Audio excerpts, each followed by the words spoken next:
Okey, nah seterusnya untuk SU sekolah ataupun admin SharePoint pun boleh buat langkah ini ialah kita sediakan template pengisian markah dengan nama pelajar sebelum guru mata pelajaran isilah. Okey, memang sebenarnya langkah ini boleh juga dibuat oleh guru, contohnya guru kelas ataupun guru mata pelajaran, tetapi sebab langkahnya ada beberapa mungkin agak teknikal, so dicadangkan satu orang buat dululah yang langkah ini ya. Okey, so pertama sekali pastikan masuk daripada SharePoint sekolah, dan daripada SharePoint sekolah masuk ke dalam folder data lah. So untuk SharePoint sekolah, bila masuk ke dalam folder data, sudah kita akan masuk ke dalam semua data untuk sekolah tersebut lah. So ada folder-foldernya. Okay, so sekarang kita mahu masukkan markah pelajar. So sudah tentu di dalam markah pelajar. So kita klik markah pelajar. Kita akan nampak di sini ada 3 template untuk PPT atau PSPT lah, kita namakan saja PPT iaitu sebagai nama saja file ini. Okay, so tingkatan 4, tingkatan 5 dan tingkatan 6 atas itu sekarang semester 2. So kalau sekolah yang tidak ada tingkatan 6 boleh terus delete inilah, hanya saya generate supaya setiap sekolah ada. Kalau tidak pun biarkan di sini pun tidak ada masalah. Okay, so kalau kita tengok sekarang, kita buka yang ini adalah tingkatan 4. Okay, di sini masih kosong namanya. Okay, dengan kelasnya. So di sini penting jangan type yang ini dan juga jangan ekspor daripada APDM ataupun mana-mana tempat lain, sebaliknya guna yang di dalam SharePoint lah. Sebab yang kita akan buat ialah kita akan link data semua markah mata pelajaran ini kepada SharePoint supaya nanti setiap pelajar kita tahu dia punya apa. Okay, so di sini itu yang saya cadangkan, sama ada SU sekolah dengan bantuan admin SharePoint lah kalau yang tak biasa guna ini ya. Kalau rasanya okey, boleh teruskan lah. Okay, so di manakah name list yang kita dalam bentuk yang kita perlukan untuk sistem identify bahawa pelajar ini sebenarnya paling penting kita mahu ialah ID murid. Okay, so balik kepada yang biasanya bila kita buka Excel dia akan buka tab baru kan. Okay, balik kepada di sini. Sekarang kita masih di markah. So balik kepada sekolah di sini. Maksudnya kita naik balik atas satu folder. Okay, so maklumat pelajar di dalam APDM. Okay, so klik di APDM. Okay, kita nampak di sini ada APDM operasi 31 Mei dan 30 Jun lah contohnya lah. So maksudnya terbaru sudah tentu adalah 30 Jun. Okay, so kita klik di 30 Jun. Okay, dia akan buka lagi di Excel sini ya. Okay, so kita tengok di sini, kita mau sebenarnya menyenangkan akhirnya guru mata pelajaran isi lah. Sebenarnya mereka hanya perlu isi makalah di sini 0 hingga 99 tidak hadir. Kes khas boleh letak tidak dijalankan lah, seperti macam contoh alternatif dan sebagainya. Okay, kemudian MP di sini pun perlu kita set up dulu. So cara begini, kita klik di MP, kita klik di sini, kita nampak ada list di sini.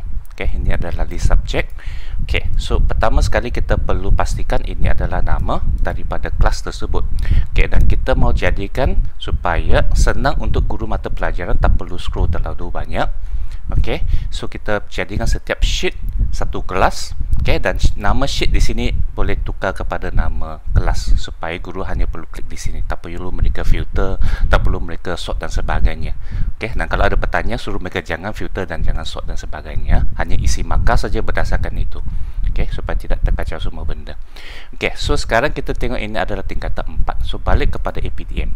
Di sini adalah maklumat lengkap senarai pelajar yang untuk 30 Jun. Kita nampak di sini kan bilangan kelasnya, setiap kelasnya ada berapa pelajar.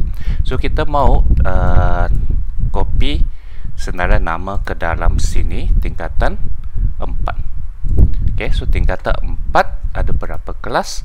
So di sini kita filter dulu keterangan tingkatan tahun kepada tingkatan 4. So sini filter tingkatan 4 begini ya. Okay, saya undo dulu Ctrl Z.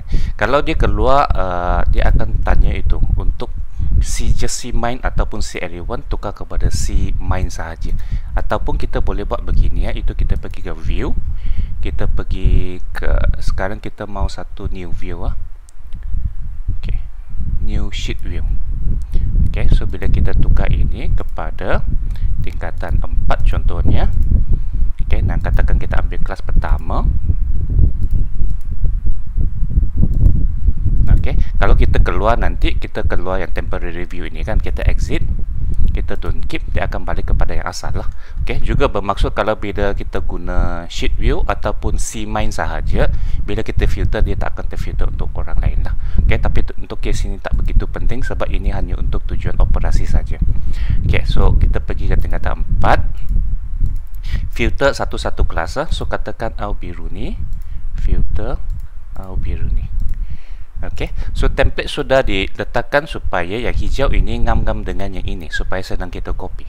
Okay, so boleh kita klik daripada sini, drag lah sampai ke hujung, pastikan jangan terlebih terkurang.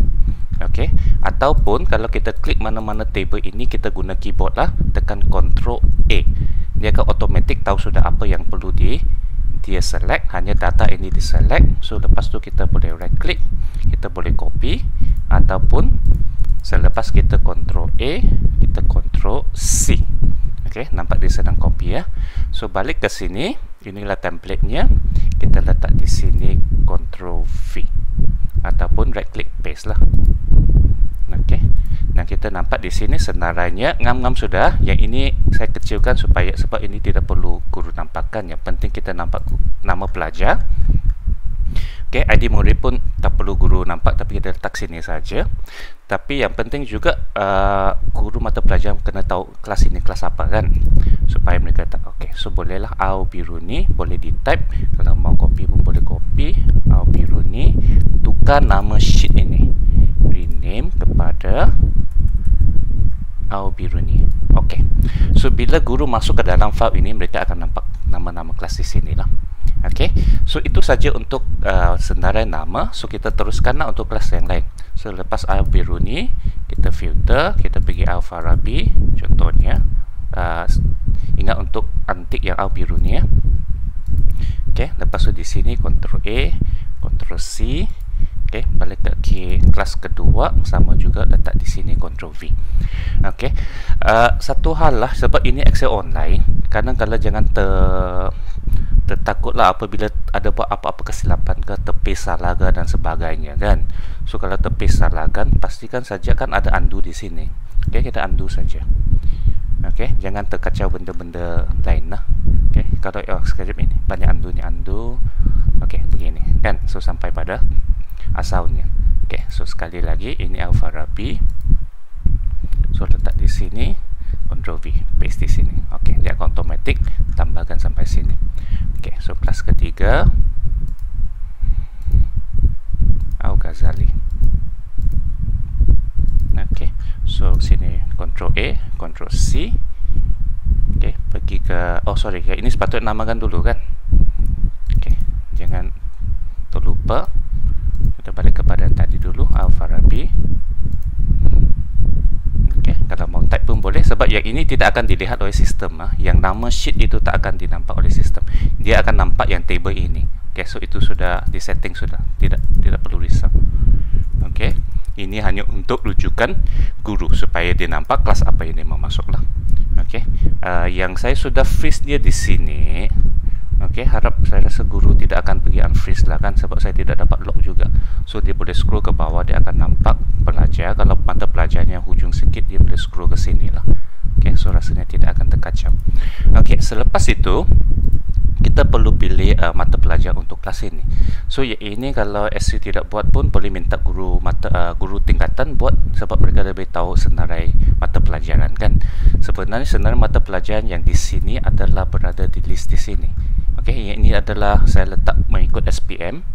Yang tiada SPM saya letak hanya ini dua. Kalau ada perlu ditambah, paling bagus beritahu dululah supaya saya boleh tambah ke dalam kod, baru dia akan masuk ke dalam sistem.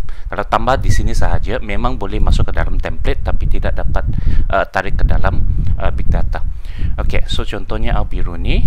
Okay, so mata pelajaran pertama bahasa Melayu, mata pelajaran kedua bahasa Inggris, pendidikan Islam sudah pasti ada.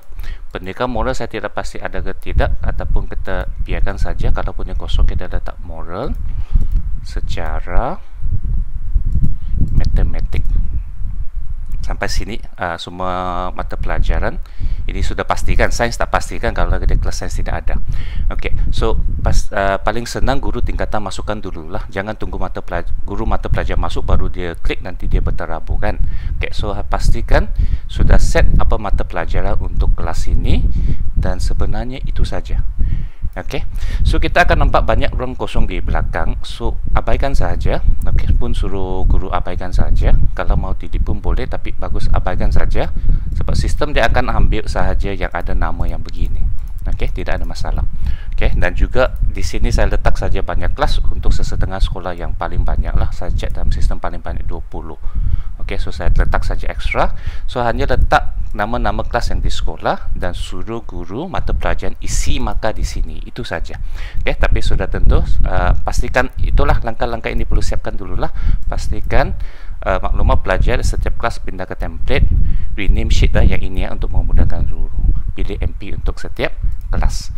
Okey, selepas itu sudah tentu ulang untuk tingkatan 4 dan juga tingkatan 5. Okey, balik kepada sekolah. Okey, maka belajar tingkatan 4 sedang dibuat, lepas buat tingkatan 5, tingkatan 6 kalau ada gunalah tingkatan 6. Okey, so itu bahagian untuk SU lah, ataupun admin SharePoint kalau sempat buat dulu pun boleh buat lah. Dan juga mungkin ada setengah sekolah kita nampak sudah ada dibuat oleh di PPD lah. Okey, thank you.